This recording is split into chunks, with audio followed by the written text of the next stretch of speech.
In my opinion, YouTube has changed a lot. I don't believe it's about the you in YouTube anymore. Gone are the days where people would just make videos for fun. Now it's all about people making videos for monetary gain. YouTubers now have directors, editors, cameramen, and other things to help them out. Whereas before, it was only the YouTuber that would do that themselves. I started making videos because that's what I wanted to do. Like from the beginning, it was just fun for me. I just enjoyed doing it. So I feel like I want to end doing videos that I want to do rather than doing videos that people want me to do. 9 years ago, KSI said this, and it might be the most ironic statement of his entire career.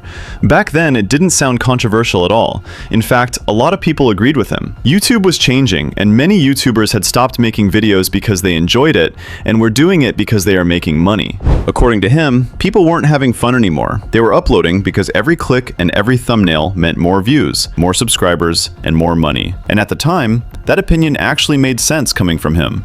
KSI built his audience by doing whatever he found entertaining. Whether it was raging over FIFA, making music, filming ridiculous challenges with his friends, or laughing at himself, his videos never felt like they had been polished or edited by a team of directors and editors. Everything felt unplanned, chaotic, and most importantly, genuine. Even if the videos weren't perfectly edited, people watched because they were watching JJ. That's also why the Sidemen became such a huge success. 7 friends with completely different personalities making videos that looked like they were having just as much fun filming them as the audience had watching them.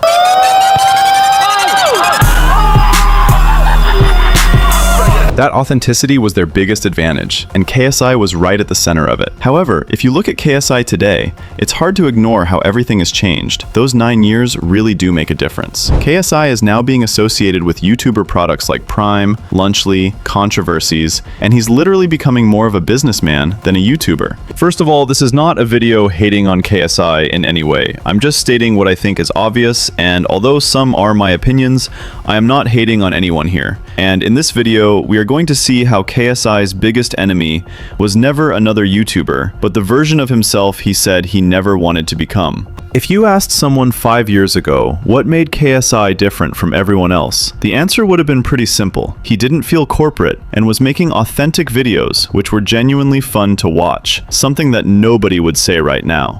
Bro, like, I used to be the big dog on YouTube, man. I used to be so, like, influential and innovative, and I used to really, like, just make sick videos, and people would be... Well, it got to a point where people would come up to me and be like, oh, man, I used to watch you back in the day. It was so sick. And I'm there like, no. But I want people to be like, yo, that last video you posted, sick. Sure, he was making millions, selling out boxing arenas, releasing music, and growing faster than almost every creator on the platform. But despite all of that, everything started to change. In 2022, KSI teamed up with Logan Paul to launch Prime. On paper, it looked like a genius move. 2 of the biggest internet personalities combining their audiences to make a product that would suit them. And at first, it worked. Prime exploded almost overnight, with people even buying and reselling bottles online for ridiculous prices. Whether you loved it or hated it, everyone was talking about it. Prime marked the beginning of a completely different version of KSI. Instead of simply being a creator who happened to own businesses, he was becoming a businessman whose content increasingly revolved around those businesses. Then came Lunchly. KSI partnered with Logan Paul once again, but this time alongside Mr. Beast. They released Lunchly, which was marketed as a healthier alternative to Lunchables, and it sounded like another guaranteed success. 3 of the biggest creators on the internet, with millions of fans. However, things didn't go according to plan. Many people questioned whether the product was actually healthy and different as it was being advertised. The backlash grew even louder after Dan TDM called them out for promoting products like these to children, arguing that YouTubers seemed more interested in selling to their audience than creating for them. What happened to YouTubers, man? I cannot say anything anymore. This is selling stuff for the sake of making money. Simple. How does this benefit their fans? This is selling crap to kids who don't know better than to trust the people who are selling it to them. Do better. Instead of quietly moving on, KSI responded with a video which many viewers felt missed the point entirely. Rather than convincing people that Lunchly didn't deserve the criticism it was getting, the response ended up creating even more discussion around the controversy. Looks like crap to me, while showing his toys that he sold to kids. How does this benefit your fans, Dan? Now, obviously, people didn't realize that I was shining a mirror in his face. The KSI versus Dan TDM beef is like the most one-sided beef in YouTube history. Dan TDM made one tweet talking about Lunch League. KSI has since responded with not one, not two, not three, not four, not five, not six, not seven, but 8 separate tweets regarding the situation. And what has Dan TDM's response been? Just hanging out with his kid, living the dream life, completely unbothered, the ultimate response. Suddenly, people weren't just criticizing the product, they were criticizing KSI himself. Many people felt like the priorities had changed. The creator who once mocked YouTubers for chasing every opportunity to make money was now at the center of 2 massive consumer brands aimed largely at younger audiences. Now, to be clear, there's nothing inherently wrong with building businesses. Plenty of creators do it, and many do it successfully. Expanding beyond YouTube isn't a problem by itself. The problem, at least according to many viewers, is that somewhere along the way, the personality that made KSI famous started changing, and KSI literally became Mr. Beast, joining the corporate side of YouTube. And that shift became even harder to ignore after JJ made the biggest decision of his YouTube career. For more than 13 years, the Sidemen weren't just a YouTube group. They were KSI's identity. The Sidemen remained one of the few channels that consistently felt authentic. It was just 7 friends putting themselves in ridiculous situations and somehow making millions of people laugh. So when KSI announced he was leaving Sidemen, everyone on the internet was shocked. This is honestly the hardest video I've ever had to make in my life. I have decided that I will no longer be doing Sidemen videos. However, not only the internet was shocked, but the Sidemen members themselves. What's crazy is that even the Sidemen members found out the same way everyone else did, through social media. The people he'd been creating content with for over 12 years. That alone caught fans off guard. If these were his closest friends, why weren't they told beforehand? Sunday the 31st, and I am going to Soccer Aid, not to play, no. I'm going to support Ethan, Toby, and Ginge, as well as, you know, everyone else there, charity, etc. I mean, you may have seen the news that has just been dropped. I didn't know that video was going out now, so I'm expecting a lot of people to just ask me about that. KSI later explained his decision by saying he left due to burnout. The filming schedules had become incredibly long and exhausting, and after years of balancing YouTube, music, boxing, businesses, and television, he simply wanted a better work-life balance. He also said he wanted to spend more time with his family. I definitely found it hard to find time for my family. I found it hard to make time for the people I love. Honestly, those reasons are completely understandable. Nobody can work forever, and after more than a decade of constantly being in front of a camera, burnout is a real possibility. However, the problem is, if JJ left Sidemen because he had no time with his family, you'd expect that he would disappear from YouTube for a while, or reduce his content uploads. To be honest, I just think KSI is going to take some time off, and he'll be back eventually. But KSI seems to be more active than ever, only this time, the content looks very different. KSI is now making slop content, what people are calling brain rot, with endless YouTube shorts that look similar to Mr. Beast style, that are engineered to get more views.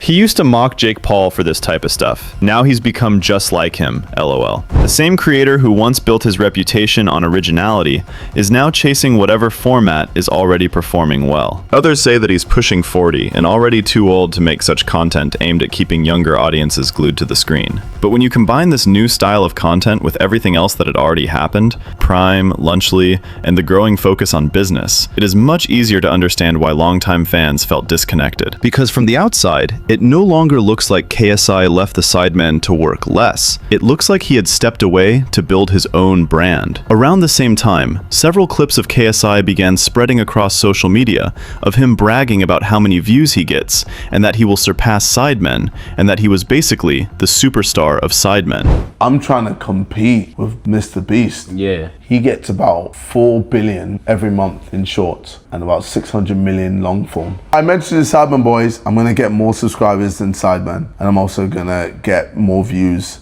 I've got more views than Sidemen in a month, so now I just need to get more subscribers. And then it's like, all right, cool. I'm looking at Speed now. I need to try and get more views than Speed.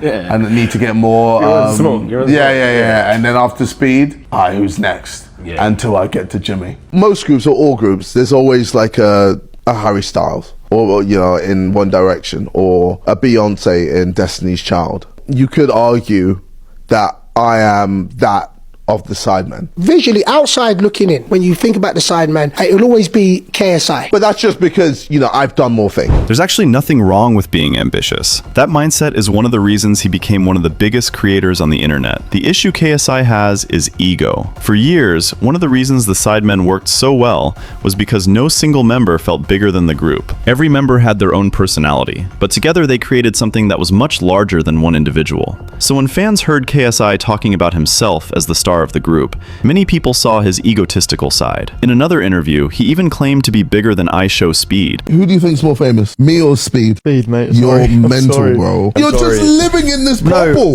What are you on about? I'm sorry, mate. Like, You know, he's the president of UK Ballers. Ballers themselves said, we're bringing in a guest next week, which clears any previous talent. Speed. Yeah. No. No. Like, Sky that was Sports. one person. But in terms of stats, in terms of how long no, a of course, person's JJ, been you're in the scene. JJ, you're the greatest. What I'm saying, don't say it like that. His ego is insane, and the reaction from everyone in the room said almost everything. Back in 2017, he argued that too many creators had become obsessed with numbers, views, subscribers, and money. Fast forward to today, he is that same thing he hated. There's another moment that makes this transformation even more interesting. During the famous lie detector test, Jacksepticeye called out Mr. Beast and said that he had ruined YouTube. Do you think Mr. Beast ruined YouTube? Yes. Now, in all honesty, Jack, why? Because it became more about views, money, and popularity than it did about having fun. You just don't think you had fun playing Squid Games? You don't think you had fun riding on yachts? Building wells in Africa? I don't know. If he had fun doing those videos, they'd be longer. We'd see the fun. If you think about this, his answer wasn't really about Mr. Beast as a person. It was about what YouTube had become. The platform had shifted toward a world where every thumbnail, every title, and every second is optimized to maximize retention. Again, there's nothing wrong with that approach, but it has stopped making YouTube feel personal. Despite all the backlash, KSI is still one of the most influential YouTubers. He still has millions of loyal fans, successful businesses, has a job as a judge on Britain's Got Talent, a music career, and investments that most creators could only dream of. Maybe success naturally changes your priorities, or maybe this is simply what YouTube rewards now. That's exactly the version of KSI that he once warned everyone about becoming. If you loved the video, make sure to subscribe, and see you on the next one.